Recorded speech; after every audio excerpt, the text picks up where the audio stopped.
সূর্যের মনে হয় যে তার থেকে বেশি তেজস্বী আর উজ্জ্বল কেউ নেই, তাই তার এই অহংকার ভঙ্গ করার জন্য মেঘ চলে আসে।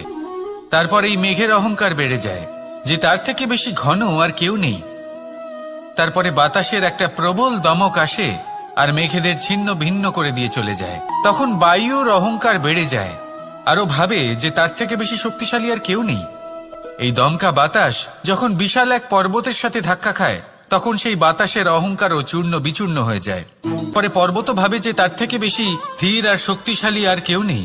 তখন পৃথিবীতে ভূমিকম্প হয় আর সেই বিশাল পর্বত চূর্ণ বিচূর্ণ হয়ে যায়। তারও অহংকার ভেঙে যায়। এবার ধরিত্রীর অহংকার হতে থাকে। ধরিত্রী বলে যে আমার উপর সবকিছু টিকে রয়েছে, আমার থেকে বেশি শক্তিশালী আর কেউ নেই।